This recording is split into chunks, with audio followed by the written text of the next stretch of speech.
a good Erev Shabbos, Parsha Bahalotecha. So I'll share with you, recently I had the opportunity, went into a mall, and I passed by, when you walk into the mall, you have the shops, and they have, the little booths there in the middle.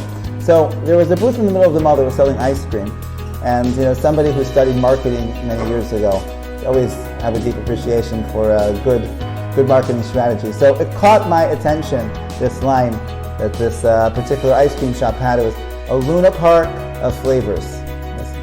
So they call it a Luna Park of flavors. I had to think for a second. And really the message over there was, when you're eating ice cream, you're not just eating ice cream, this is an experience. It's an ice cream eating experience. The truth is they had a lot of flavors. I'm not sure I recently was in New York and went into an ice cream shop in the Five Towns. I was totally blown away by the amount of flavors that they had over there. And it's great to have choices. The question is that we know, right, in this week's Parsha, we encounter a very fascinating conversation between Bnei Israel and Moshe Rabbeinu. Right, the Jewish people, as we went out of Mitzrayim, and Hashem gave us this amazing food called the man. Right, and as the Midrashim explained, right, the man had the ability to taste like anything you want it to taste like. You want it to taste like cookie dough. You want it to taste like mint. Yes, there is also food beyond ice cream. Steak, and fish, and kugel, and cholent, even though they probably didn't know what that was. But okay, that's what you wanted it to taste like. That's what it tasted like. The question is that we find here in the Parsha that Bnei Yisrael are complaining against the man. V'ata nafshenu yevesha ein kol bilti ataman inenu. We're just so dried out. We're just so bored. We're suffering because we just have this man in front of us. What do they want to have? They want to have some good meat. First, ask this question: couldn't the man taste like meat? What were they really complaining about over here? And what happened in this whole entire story of the Slav? It's a very, very fascinating list. So I'd like to suggest something that occurred to me years ago when I was looking through this Parsha very carefully. When it comes to the Slav, that day came, the quail came, and we find something very fascinating. The Torah tells us, Hashem says, I'm going to give you meat. And the Torah tells us that what did the Yidden do? They didn't just go and eat. They took the Slav and they spread it out, all over the field. The question is, why were they doing that? Sometimes you go to a smorgasbord, and it's like, okay, it's not just enough to eat. It's like you want to be able to get everything on your plate. One of my Rabbi once said this in Yeshiva, he gave a shot on the Slav. It wasn't just enough to eat. It was like, you have to have everything. And look at it. And you're like, now I can eat. It's like you can't just eat. You have to be able to have everything laid out in front of you. So the truth is that this is the Nekuda which came to me. This is that when we look about the difference between the Slav and the man, we find a fundamental difference. Is that when it came to the Slav, this was the first time that when they went out and they collected their food and they put it out in front of them, they actually had in front of them that which they collected. Because what happened with the man? We know when it came to the man, they would go out and they would collect. And the Torah tells us, if a person went out and he collected for more time, he came back and miraculously, he still only had the omer for each person. And here when it comes to the Slav, now they're collecting, and the Torah tells us, right, the person who had the least, he had this amount. Person who had more. They were able to see the impact of that which they did. Now, why is that important? And why was that a problem? So I think in order to understand this and to see how this is relevant for us when it comes to our own finances and work, we have to understand the context of what was taking place at this moment.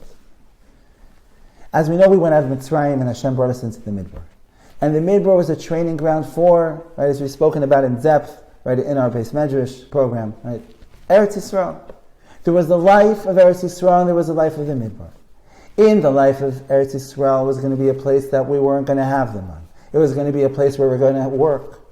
And as a result of our work, we're going to see the peros, we're going to see the fruits of our work. But in the Midbar, that's not what it was about. In the Midbar, Hashem gave us the man. He didn't want us to work. Not because work is bad, but because that whole experience of the Midbar, Hashem was giving us a training ground. It was a boot camp. Right?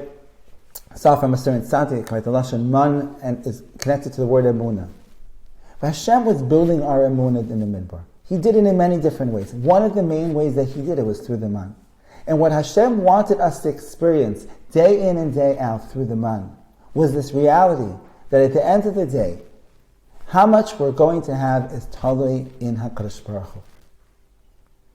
Now, what took place over here as Bnei Yisrael, where we're coming close to going into Eretz Yisrael, right?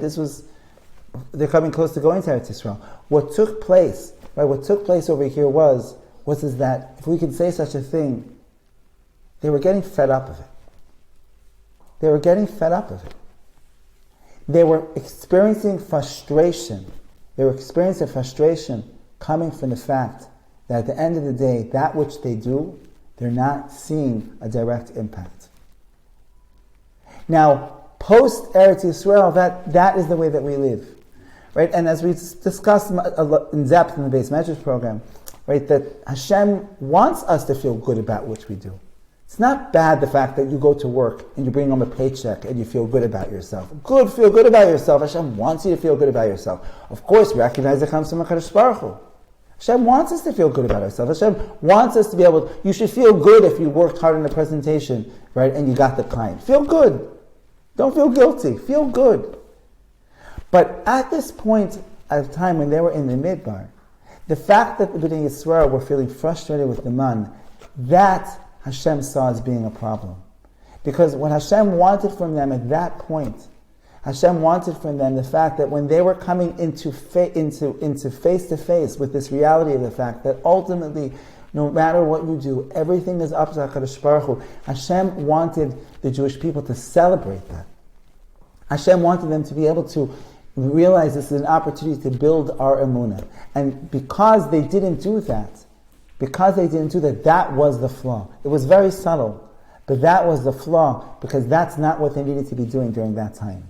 Now, how is that relevant for us? So we live in a post-Midbar experience, at least I do. So, as we got into Eretz Yisrael, and now our avodah is to be involved in work, right? And we see the results of our Paris, and we should feel good about it. The reality is, let's be honest, we all come into experiences where we may put a lot of effort into a certain project and it falls through. We may put effort into a certain client and it doesn't work out. Or we may think that this investment is going to work and then it basically didn't do well. We had plan A and then it doesn't work. And then plan B happens. The question is in those moments, in those midbar moments, how do we respond? Do we get frustrated? Do we get stressed? Chas v'shalom, do we get angry? Or are we able to step back and recognize that what's taking place right now is HaKadosh Baruch Hu speaking to me. And HaKadosh Baruch Hu is telling me, take a deep breath. I am now giving you access to seeing the reality of the fact that ultimately I am the one, Hashem saying, I am the one, I have you covered, I will take care of you. But we don't necessarily know the way that it's going to take place. And the more that we're able to do that, the more that we're able to not just increase our emunah, not just become close to Hashem, but also be able to channel the bracha into our lives by inviting HaKadosh Baruch Hu into our lives. Have a good Shabbos.